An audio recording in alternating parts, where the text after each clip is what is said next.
Pooja plastic bottles fit every lifestyle, leak-proof, durable and made from 100% safe virgin plastic. Pooja plastic bottles. Sip smart, sip fresh. Chhattisgarh housing board एक बार फिर करोड़ों के भ्रष्टाचार के आरोपों में घिरा है। और हैरानी की बात यह है कि इस बार आरोप किसी विपक्ष ने नहीं बल्कि खुद हाउसिंग बोर्ड की जांच रिपोर्ट ने 63 करोड़ के प्रोजेक्ट में करीब 16 करोड़ रुपए के घोटाले की पुष्टि की है। सवाल यह है कि अगर जांच रिपोर्ट में सब कुछ साफ है तो आखिर दोषियों पर कार्रवाई कब होगी? रिपोर्ट देखिए।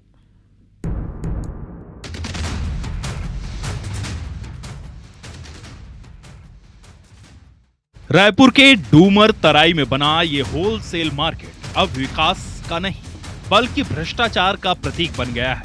आरोप है कि टेंडर जारी होने से लेकर भुगतान तक हर स्तर पर नियमों को ताक पर रखा।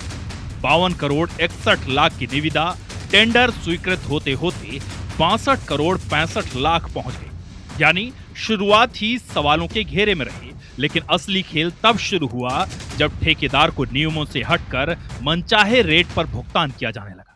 रायपुर के डूमर तराई कॉम्प्लेक्स में मौजूद है, जिसे हाउसिंग बोर्ड ने बनाया है। ये बनकर अब तैयार है, लेकिन ये जो कॉम्प्लेक्स है इसमें बड़े पैमाने पर भ्रष्टाचार के आरोप लग रहे हैं। जब ये टेंडर शुरू हो रहा था तो इसकी कीमत आंकी गई 52 करोड़ रुपए, लेकिन जब टेंडर फ्लॉट हुआ तो इसे 62 करोड़ रुपए कर दिया गया। जब काम शुरू हुआ तो इतने बड़े पैमाने पर भ्रष्टाचार हुआ कि वो लागत 78 करोड़ रुपए तक चली गई।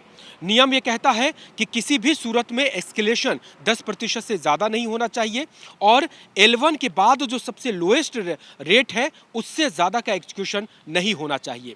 L2 64 करोड़ का था। जांच में सामने आया कि ठेकेदार ने 2 अलग अलग रेट लिस्ट दी। पहली रेट लिस्ट के आधार पर टेंडर मिला और दूसरी महंगी रेट लिस्ट के हिसाब से भुगतान होता रहा। नींव की खुदाई, भराई, सीमेंट, सरिया, टाइल्स और ग्रेनाइट तक कई मदों पर तय दरों से ज्यादा भुगतान किया गया। हैरानी की बात यह है कि बोर्ड के अध्यक्ष और आयुक्त को भी इसकी जानकारी नहीं दी गई। डूमर तराई का एक मामला पूर्व में जो कांग्रेस की सरकार थी उस समय का जो भुगतान हुए थे उसका मामला एक संज्ञान में आया था। उस पर एक कमेटी बनाई गई है और कमेटी बनाने के बाद उसकी एक रिपोर्ट आई है। अब उस रिपोर्ट के गुण दोष के आधार पर निर्णय किया जाएगा।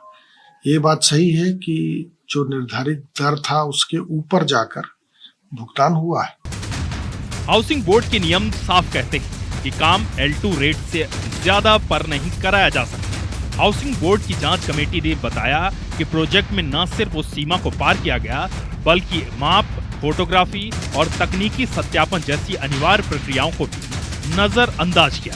जांच में क्या निकला? प्रोजेक्ट लागत 63 करोड़, जांच में संदिग्ध राशि करीब 16 करोड़, NIT 52.61 करोड़, अंतिम भुगतान 77.87 करोड़। जांच में कई तत्कालीन अधिकारी जिम्मेदार।